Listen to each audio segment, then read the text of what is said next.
بسم اللہ الرحمن الرحیم۔ معزز ناظرین کرام، آپ حضرات کے علم میں ہوگا کہ حالیہ دنوں کے اندر اسرائیل اور فلسطین کے درمیان جو جنگ چھڑ چکی ہے، اس کے اندر فلسطین کے اوپر جو ظلم ہو رہا ہے، جو اسرائیل ظالم فلسطین پر ظلم کر رہا ہے، اس کے ساتھ امریکہ بھی اس کے ساتھ دے رہا ہے، اور اسرائیل فلسطینیوں پر، ان کے بوڑھوں پر، ان کے بچوں پر، ان کے خواتین پر بے انتہا اور تشدد سے، شدت کے ساتھ ظلم اور بربریت پر اتر آیا ہے۔ تو کیا مسلمانوں کا یہ حق نہیں بنتا کہ اپنے فلسطینی بھائیوں کے ساتھ کھڑے ہو جائیں، ان کا ساتھ دیں؟ صرف مزاحمتی بیانوں سے کچھ نہیں ہوتا، مزاحمتی بیانے صرف کرنے سے کچھ نہیں ہوتا، ان کے شانہ بشانہ کھڑا ہونا چاہیے۔ جس طرح امریکہ اسرائیل کے ساتھ کھڑا ہو چکا ہے، کہا ہے کہ اس وقت تک لڑوں گا جب تک امریکہ ختم ہو جائے، جب تک آخری سانس رہ جائے امریکہ کے، میں اس وقت تک اسرائیل کے ساتھ کھڑا ہوں، یہ اتنا ڈٹ کر کہتا ہے۔ تو کیا مسلمانوں پر یہ فرض نہیں کہ وہ اپنے مسلمان فلسطین بھائیوں کے ساتھ کھڑے ہو جائیں اور ڈٹ کر ان کفار کو ان کا منہ توڑ جواب دے دیں؟ تقریباً یہ مسلم 56 ممالک ہیں، تو ان کو چاہیے کہ جس طرح امریکہ نے اعلان کر دیا ہے، اعلان نہیں بلکہ ان کے ساتھ کھڑا ہے اسرائیل کے ساتھ، اس طرح مسلمانوں کو چاہیے کہ وہ فلسطینیوں کے ساتھ کھڑے ہو جائیں۔ کیونکہ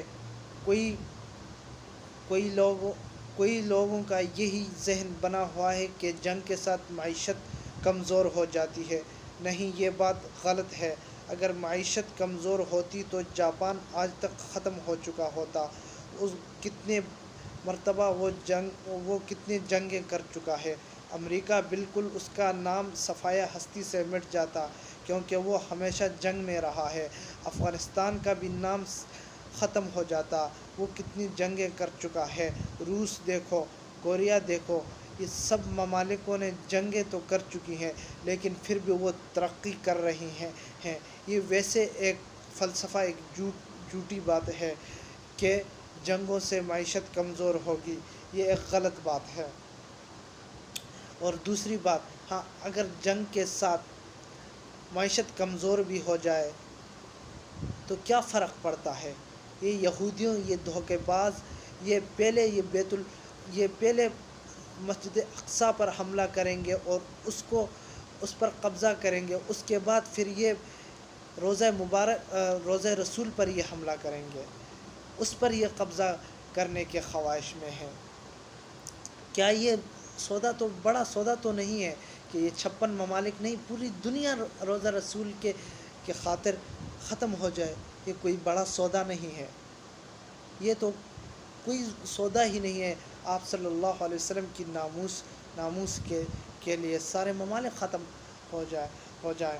اور ہمیں جو عوام کو چاہیے کہ وہ ان فلسطین بھائیوں کے لیے دعائیں کریں، نماز پڑھنے کے بعد نفلیں پڑھیں، ان کے لیے روزے رکھیں، خصوصی دعاؤں میں ان کو یاد کریں، قنوت نازلہ پڑھیں۔ اور حکمرانوں کو چاہیے، یہ موقع ہے کہ وہ اپنے مسلمان بھائیوں فلسطینیوں کے ساتھ شانہ بشانہ کھڑے ہو جائیں۔ صرف مزاحمتی بیان دینے سے کچھ نہیں ہوتا، ان کے لیے کھڑا ہونا چاہیے، ان کے ساتھ، کیونکہ یہ پاکستان صرف صرف پاکستان اور ممالک کو چھوڑو، پاکستان کا تقریباً 6 لاکھ کے لگ بھگ یہ فوج ہے، صرف پاکستان ان کو دھمکی دے دے، ان کی اسرائیل کے فوج تو تقریباً یہ اس سے کچھ کم ہے، یہ 2 لاکھ سے بھی کم ہے، لیکن یہ پاکستان صرف ان کو ایک دھمکی دے دے تو بھی یہ اسرائیل بھاگ جائے گا۔ تو انشاءاللہ یہ میری امید ہے کہ آپ حضرات بھی، جو عوام ہے وہ بھی فلسطین بھائیوں کے لیے دعائیں کریں گے۔ امید ہے کہ انشاءاللہ فلسطین حق